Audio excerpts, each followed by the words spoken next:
두려움에 떨던 군사령관, 또 적장을 유인해 쓰러뜨린 한 여인, 그리고 포도주 짜는 틀에 숨어 있던 겁쟁이.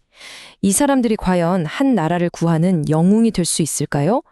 자, 오늘 사사기 4장에서 6장을 통해서요, 하나님께서 어떻게 가장 예상 밖의 인물들을 들어 쓰시는지 그 놀라운 이야기를 함께 파헤쳐 보겠습니다. 사사기 시대를 이해하려면 절대 벗어날 수 없는 이 굴레를 먼저 알아야 합니다. 바로 이 4단계의 순환 구조인데요.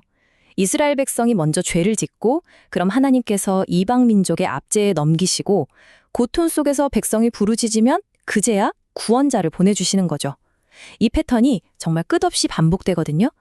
오늘 우리가 살펴볼 드보라와 기드온의 아주 드라마틱한 이야기도 바로 이 무대 위에서 펼쳐집니다. 네, 그래서 오늘은요, 먼저 이 반복되는 순환 구조를 간단히 짚어보고요. 4장에서는 여선디자 드보라를, 5장에서는 그녀가 부른 승리의 노래를, 그리고 6장에서는 정말 의외의 인물, 겁쟁이 기드온을 만나보겠습니다. 그리고 마지막으로 이 모든 이야기를 통해 어떻게 우리의 약함 속에서 하나님의 능력이 드러나는지 함께 살펴보려고 합니다. 자, 4장입니다. 이스라엘은 또다시 죄의 늪에 빠졌고 그 대가는 정말 혹독했습니다. 가나안 왕 야빈 그리고 그의 군대 장관 시스라가 무려 20년 동안이나 이스라엘을 짓밟았어요. 특히 그들이 가진 철병거 900대, 이건 당시 최첨단 무기였는데 이스라엘에게는 그야말로 공포 그 자체였죠. 이런 절망적인 상황에서 하나님은 정말 누구도 예상치 못했던 한 사람을 부르십니다. 바로 여선지자 드보라였어요. 남성 중심의 고대 사회에서 여성이 리더가 된다? 상상하기 힘든 일이었죠. 그런데 그녀는 이스라엘의 최고 재판관, 즉 사사로서, 또 하나님의 말씀을 전하는 대언자로서 군사령관 바락에게 하나님의 명령을 전합니다. 그런데 여기서 군사령관 바락의 인간적인 나약함이 그대로 드러납니다. 그는 하나님의 약속을 믿기보다는 눈에 보이는 드보라가 함께 가야만 자기도 가겠다고 조건을 걸죠. 이 불신에 대한 대가는 꽤 컸습니다. 드보라는 단호하게 예언해요. 좋다, 가겠다. 하지만 이 전쟁의 영광은 당신이 아니라 한 여인이 차지하게 될 것이다. 인간의 두려움과 하나님의 대담한 계획이 정면으로 부딪히는 순간입니다. 마침내 결전의 날이 밝았습니다. 드보라의 외침이 전장에 울려 퍼지죠. 일어나라. 여러분, 이건 그냥 공격하는 구호가 아니에요. 이 전쟁의 주도권은 우리가 아니라 우리보다 한 발 앞서 나가시는 하나님께 있다는 아주 강력한 믿음의 선포였던 겁니다. 그리고 드보라의 예언은 정말 누구도 상상치 못한 방식으로 이루어집니다. 그 무시무시한 철병거를 이끌던 무적의 장군 시스라, 그의 최후는 화려한 전장이 아니라 엉뚱하게도 한 여인의 장막 아니었습니다. 야엘이라는 여인이 잠든 그의 관자놀이에 말뚝을 박아버린 거죠. 가장 강한 적장이 어떻게 보면 가장 연약해 보이는 존재에게 무너진 겁니다. 이보다 더 극적인 반전이 또 있을까요? 자, 이제 5장으로 넘어갑니다. 위대한 승리 뒤에는 언제나 노래가 있죠. 이 5장은요, 단순한 사건 기록을 넘어서서 4장에서 일어난 이 모든 일들 뒤에 계셨던 진짜 영웅, 바로 하나님을 찬양하는 장엄한 교향곡과 같습니다. 이 노래를 통해서 우리는 승리의 진짜 의미를 맛보게 될 겁니다. 이 노래는 하나님의 부르심 앞에서 각 지파가 보였던 반응을 아주 적나라하게 보여줘요. 목숨을 걸고 전쟁에 참여한 스불론과 납달리 지파는 칭송을 받지만 자기들의 안락함에 머물렀던 단과 아셀 지파는 책망을 받습니다. 이건 마치 우리에게 묻는 것 같아요. 하나님의 위대한 역사 앞에서 당신은 방관자로 남을 것인가? 아니면 참여자로 설 것인가? 이 시의 하이라이트는 바로 이 부분입니다. 하늘의 별들이 싸웠다. 이건 그냥 멋진 문학적 표현이 아니에요. 하나님께서 온 자연 만물을 당신의 군대로 사용하셨다는 선포입니다. 갑자기 하늘에서 거대한 폭우가 쏟아졌고 시스라의 최첨단 철병거는 기송강의 진흙창에 빠져서 그냥 고철덩어리가 되어버렸습니다. 인간의 기술이 하나님의 창조 앞에서 얼마나 무력한지를 똑똑히 보여주는 장면이죠. 노래는 이 강력한 선포로 끝을 맺습니다. 하나님을 대적하는 자는 모두 망하고 주님을 사랑하는 자는 떠오르는 태양처럼 강해질 것이라는 축복이자 경고죠. 그리고 이 위대한 승리 이후에 그 땅에는 40년 동안 평화가 찾아옵니다. 하지만 그 40년의 평화는 안타깝게도 신기루처럼 사라지고 이스라엘은 또다시 죄의 구렁텅이에 빠집니다.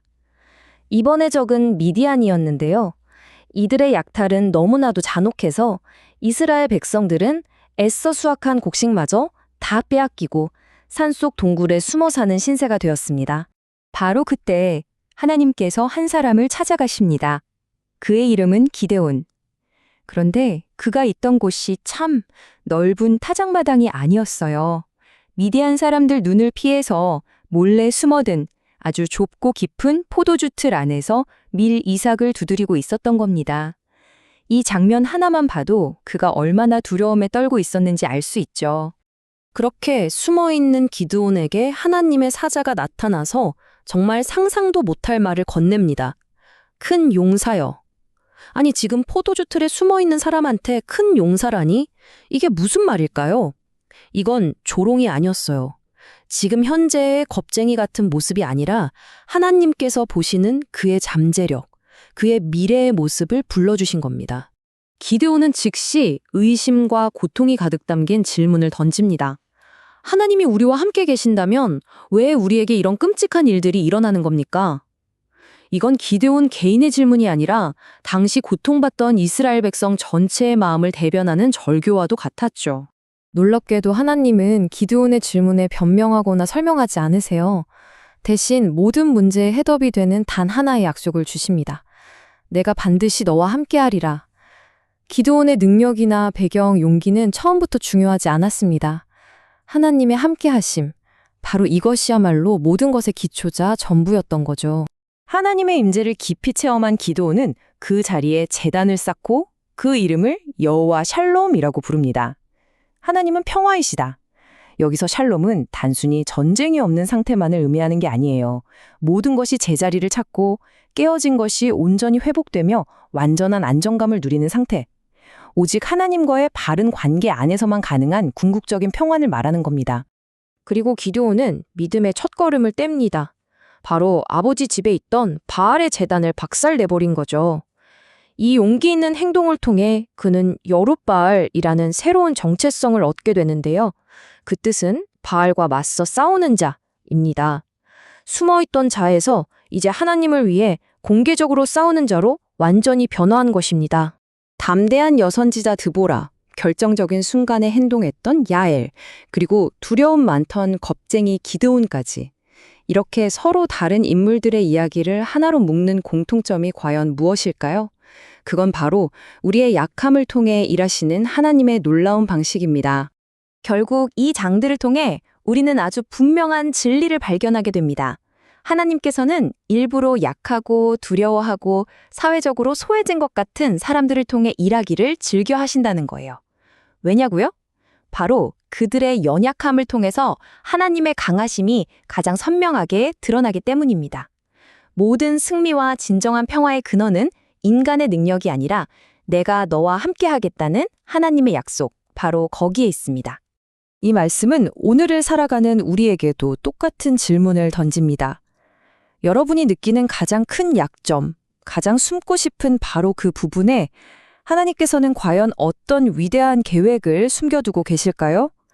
이 질문을 마음에 품고 한 주간을 살아가시는 여러분 되시기를 바랍니다.